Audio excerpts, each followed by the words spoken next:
Hello everyone. तो आज सुबह में खेसारी लाल यादव जी और तोशी द्विवेदी का एक बहुत ही बेहतरीन बोलबम सॉन्ग को रिलीज़ किया गया है। फुल वीडियो सॉन्ग में रिलीज भी हो गया है और इस गाने को लिखे हैं अभिनव प्रताप सिंह जी और इसमें म्यूजिक है प्रियांशु सिंह जी का।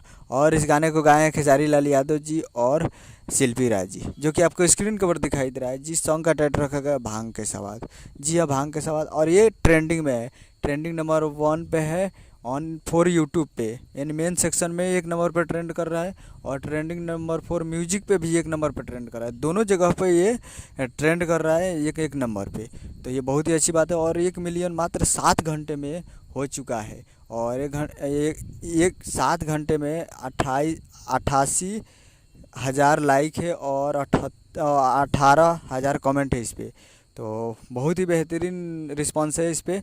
भांग के स्वाद और आम के स्वाद पे भी बहुत अच्छा रिस्पांस था और भांग के स्वाद भी अच्छा है। तो इसे भी जाकर सुनिए और वेब म्यूजिक पे जाकर सुनिए और प्यार दीजिए। अभी दोनों जगह पे एक नंबर पे ट्रेंड कर रहा है। तो जाइए और जाकर सुनिए और प्यार दीजिए। उम्मीद कर रहा वीडियो अच्छा लगा तो चैनल को सब्सक्राइब लाइक बस कर दीजिए, कैसे खेसारी लाल यादव जी का लेटेस्ट मिलाते रहे। वीडियो के लाइक कीजिए। मिलते हैं अगले वीडियो, तब तक लिए जय हिंद जय भोजपुर।